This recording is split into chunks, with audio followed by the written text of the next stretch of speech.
Saludo con mucho gusto y lo agradezco desde luego al maestro Fausto Pretelín Muñoz de Cote. Él es analista internacionalista, desde luego, y mucho sabe, mucho entiende del tema de las relaciones México-Perú.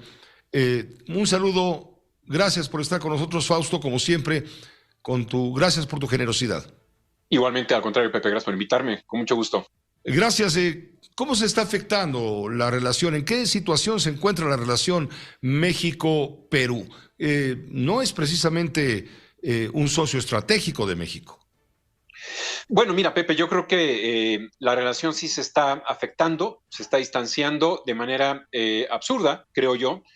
México, de alguna manera, creo que hace un mal diagnóstico el presidente López Obrador, porque su premisa básica con la que inicia o detona este diferendo con el gobierno de Perú, bueno, con el actual gobierno de la presidenta, es que se le ha tratado de una manera racista y se ha tratado de una mala forma a un personaje humilde como Pedro Castillo. Esa es, digamos, la premisa básica que hace el presidente López Obrador.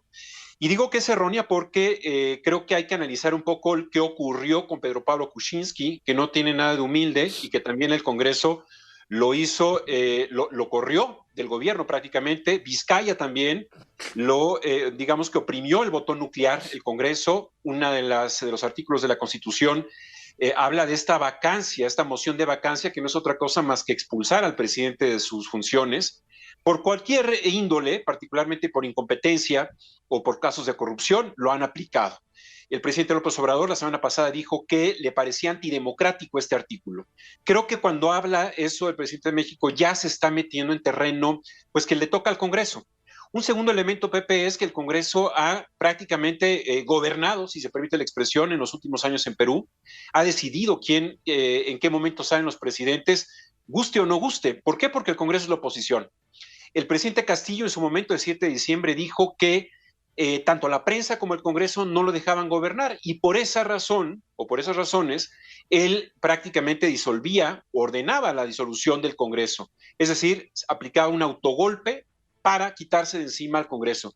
Creo que es una decisión totalmente antidemocrática. ¿Por qué? Porque la oposición está para competir.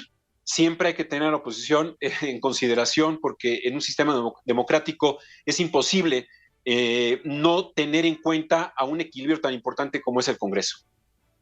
Al hacer estos comentarios, el presidente de México, mismos que han sido calificados en Perú como injerencistas, como que el presidente de México anda de metiche en los asuntos internos de Perú, se están violentando los principios de la política exterior, la llamada doctrina Estrada, que está, por supuesto, señalada en el artículo 89 de nuestra Constitución. Sí, totalmente. Hay dos elementos que se están violentando. Primero, la injerencia en el sentido de que se está agregando leña al fuego. Es decir, hay que ponernos en los zapatos de los peruanos, la inestabilidad que tiene Perú desde muchos años atrás, y con esta decisión del presidente de México significa que le está dando una mano a un personaje que prácticamente autogolpeó al Estado, y eso genera más división, más polarización dentro de la sociedad peruana.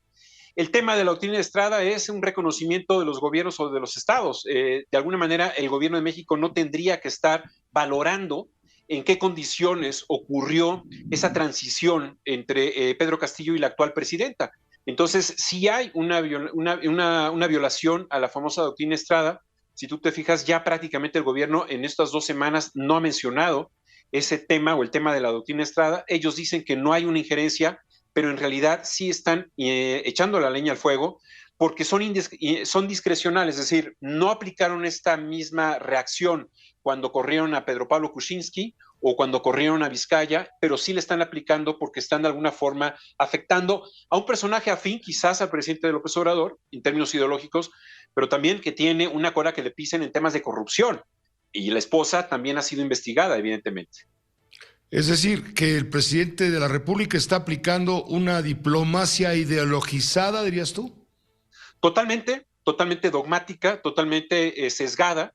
No la aplicó cuando ocurrió eso no hace mucho tiempo allá en Perú. Estamos hablando de 1 año y medio atrás, pero ahora sí lo aplica.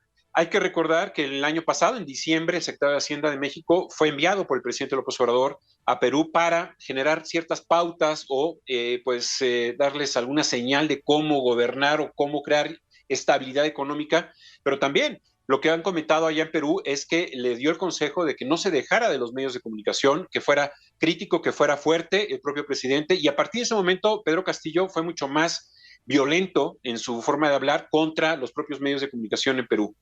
Entonces, yo creo que es una nebulosa, se ha ido cargando paulatinamente, en donde creo que hay un mal diagnóstico por parte del presidente López Obrador, o quizás un diagnóstico guiado por la ideología de que quiere defender a Pedro Castillo, algo similar a lo que ocurrió con Evo Morales. Si tú te fijas, con Evo Morales se le dio el asilo, pero no se habló nunca de que Evo Morales violó la Constitución en 2015 cuando hay un referéndum o un plebiscito, perdón, y la mayoría de los bolivianos dijeron ya no lo queremos en la boleta electoral de las elecciones presidenciales del 2019, y sin embargo se presentó, y Evo Morales fue el factor principal de inestabilidad en Bolivia, generando varios muertos, y lógicamente pues eso tampoco se habló en México o por parte del gobierno de López Obrador. Te agradezco mucho, Fausto Pretelín, te agradezco muchísimo el haber colaborado con nosotros en esta ocasión nuevamente. Un gusto saludarte y felices fiestas. Igualmente para ti, felices fiestas. Un abrazo al maestro Fausto Pretelín Muñoz de Cote. Esta fue una producción de Grupo Fórmula. Encuentra más contenido como este en radioformula.mx.